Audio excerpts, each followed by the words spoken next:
October ta na po, pero halos ngini ko pa mo magmisa kareng eskwela king parokya. Uling month of August na may gumpisala pong ubang pong September, medyo ela pa po masanting deng schedules daring katikista at the same time de pong masses da po. So kapag ayos kami pa mo po is actually start kami pa mo this month of October.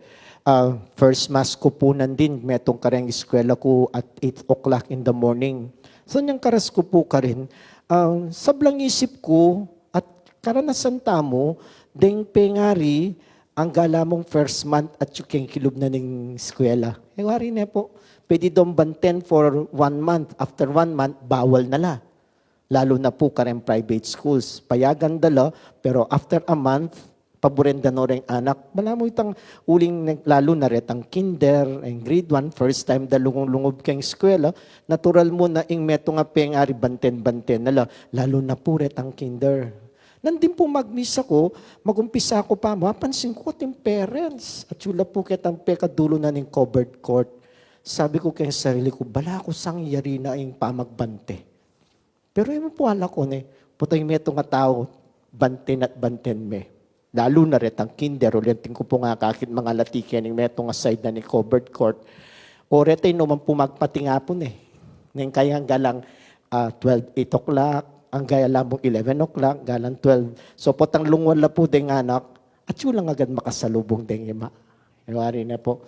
At karanasan po kareng eskwela, potang lunch break, detang mumuling mamangan, nakitan doon tricycle. Potang lungwal na langgap panapon, mantunak ang peka matraffic diling lugal, tulit da rin eskwela. Kasi at chulungan din tricycle, mamabat ka rin anak eh.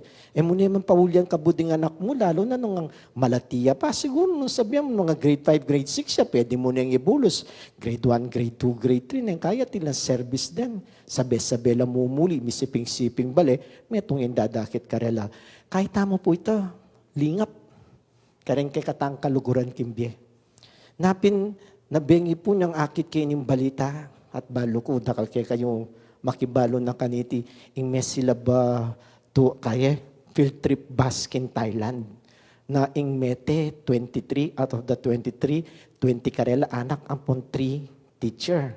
Ita pong kitang ikit ko kitang reels, kaya pong Facebook, pinicture datang metong karen teacher, ikit de po kano, total mes sila biya, pero makapatanan niya, petana no rening at luka rin kayang estudyante. Bala mo po gawa ng sarili na as a human shield. Para ka rin ng anak niya po. So nang kaya niya pong akit kitang kwentong ito, sabi ko yung sarili ko, instinct ata ito. To take care, ring mga lati, o kaya to take care, lalo na rin ang kaluguran tamo kimbi. Wari po, paboren may wari, sabi ko pen, katindida siguro tumangis din yung 20 pengari da rin ng anak karete. Sipa mo pangalatida pa. Putang kay alang kamuang-muang, mag-enjoy lang mag-field trip. Kabud na mo masilabla. Meting pa mo pong meto nga video. Atad do din pengari. Dining anak, sasakedoket ang bus. Manapin po, yung meto nga realidad, baluta mo, dingatan, yung sablang pakamalan tamo kibye. Napin niyang basang kibing ebanghelyo, kaya intindihan.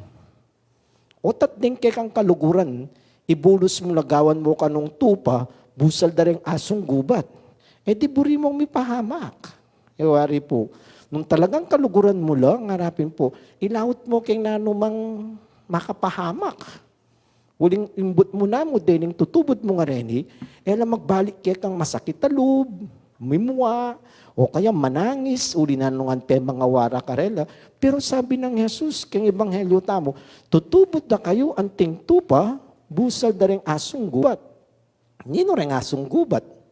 Sasabihan na po nitang basa ko, din rin pariseo that they could not accept the teachings of Jesus.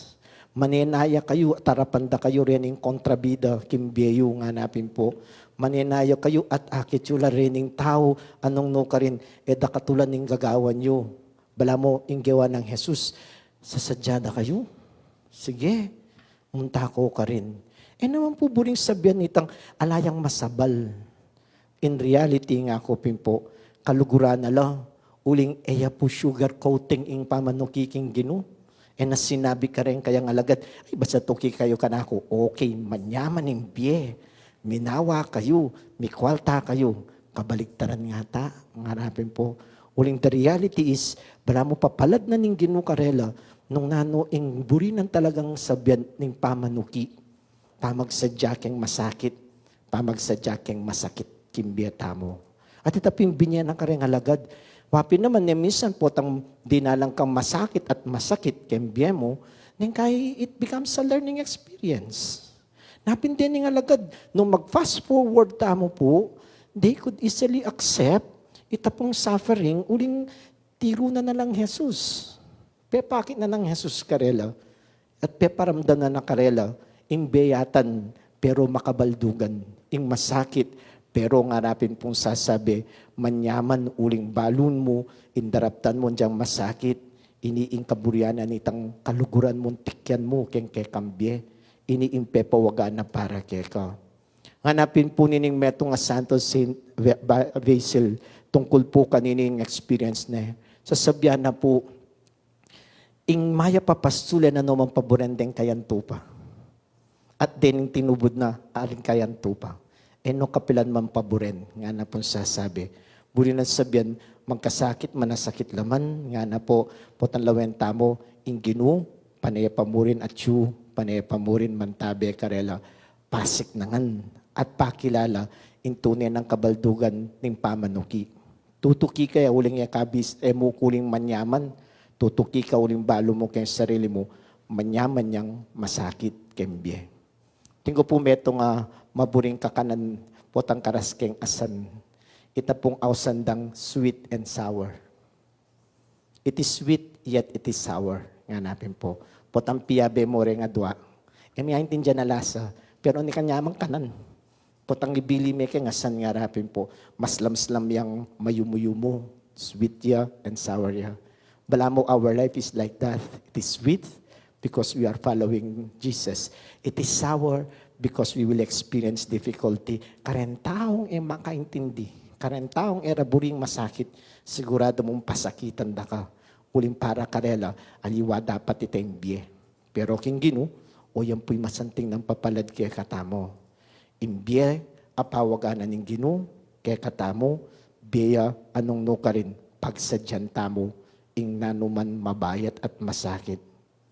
Masakit po yung misasakab, masusugat ka, pero balo mo keng sarili mo, kailangan kang talakad.